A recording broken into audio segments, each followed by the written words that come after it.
নিত্যানন্দ প্রভুকে বলছে, নিতাই তুমি এই নাম আর নবদ্বীপের মধ্যে নেবে না। যে নামে আমার ভাইকে ঘরের মধ্যে থাকতে দিচ্ছে না, আমি ওই নাম আজকে বন্ধ করে দেব। কি করলো নিতাই? এবার জগাই কি করলো? কলসির কাদা দিয়ে এবার নিতাই মাথাটা ছুঁড়ে মেরে দিল। নিতাই আর যেই না ছুঁড়ে মেরে দিল, নিতাই সোনার বর্ণ এই কপাল থেকে টুকটুক করে রক্ত পড়ছে। তবু নিত্যানন্দ প্রভু বলছে, বাইরে মেরেছিস কলসির কাদা, তাই বলে কি আমি তোকে প্রেম দেব না? বাইরে আমি এসেছি সেই বাঞ্ছিত ধন নিয়ে। আজকে তোদেরকে আমি ওই নামের প্রেমে দ্বারা আমি তোদেরকে উদ্ধার করিব।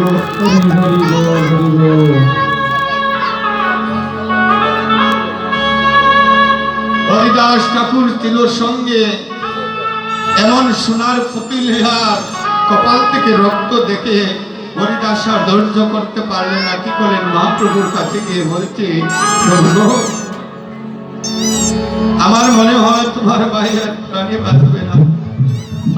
ওই পাষণ্ডী জায়গায় আজকে নিত্যানন্দ প্রভুর কপালের মধ্যে আঘাত করেছে, আর এমন আঘাত করেছে যে আঘাতে ছোঁয়ায় আজকে তোমার বাড়ির গাড়ি থেকে রক্ত বর্ণ বেরিয়েছে।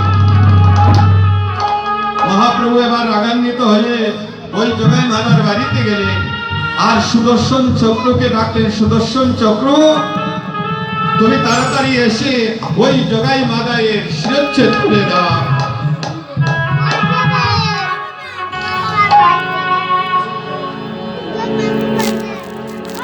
মহাপ্রভুর আদেশ এই সুদর্শন চক্র আমার এবার এই ঘরাত আমি আবির্ভূত হয়ে যাচ্ছে। নিত্যানন্দ প্রভু আমার মহাপ্রভুর পায়ে ধরে বলছে, ভাইজি তুমি তো আসার সময় বলেছিলে কোন অস্ত্র না আনবে, এই কলির জীবকে প্রাণে না মারিবে। এবার নামের প্রেমে কলির জীবকে তুমি বাসাইবে। একই করছো ভাই, তুমি সেই অস্ত্রটা তুমি বন্ধ করে দাও। তোমার যে বাঞ্ছিত বাসনা তোমার পূর্ণ হবে না। এমন দয়া নিতাই চাঁদ এই জগতে আর আসবে না বাবা।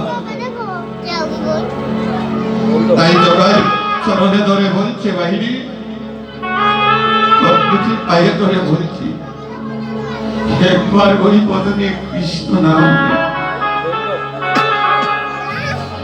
ওই পাষণ্ডী জগাইরও পাষাণটা গলে গেল বাবা।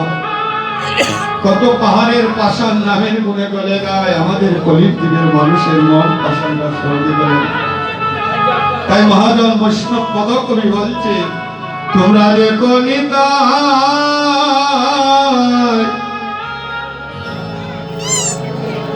চাঁদে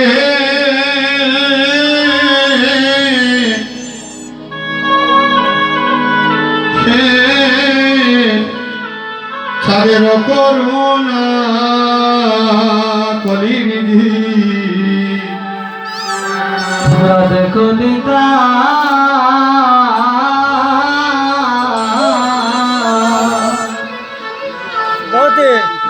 নিতাই চাঁদে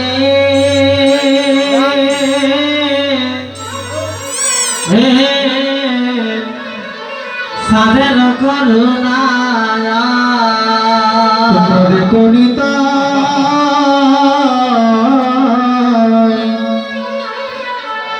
দেখো নিতাই চাঁদে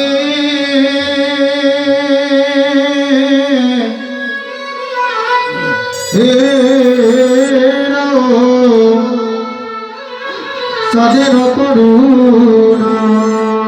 তোমরা দেখো নিতাই চাঁদে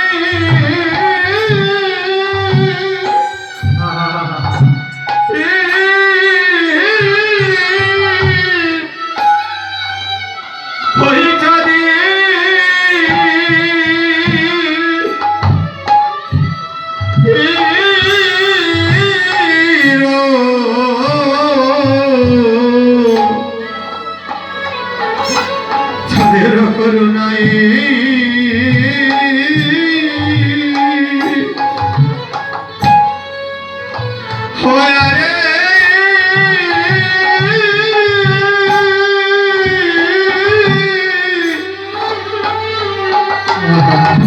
অকালিনী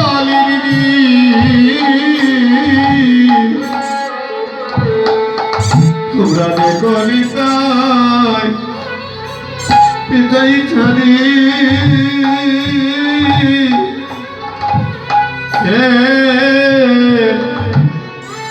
তাদের করুণা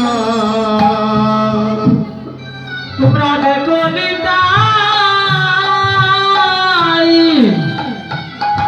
চাঁদে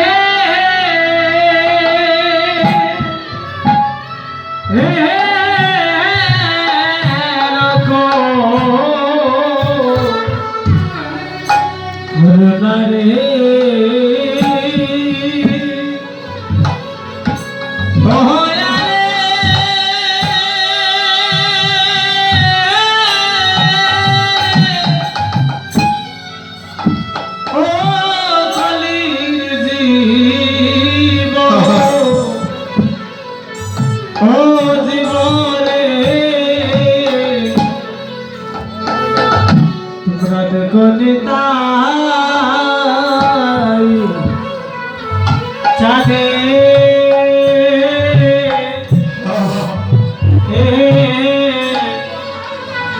সাজের করুণা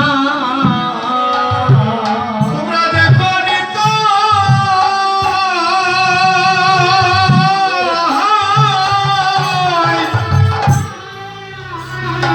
ওই চাঁদে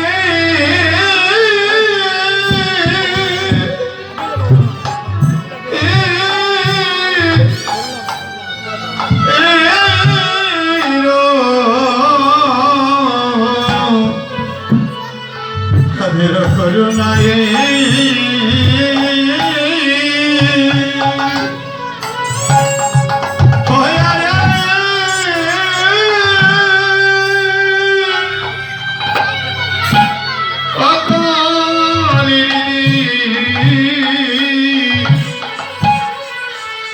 তোমরা দেখো নিতাই চাঁদি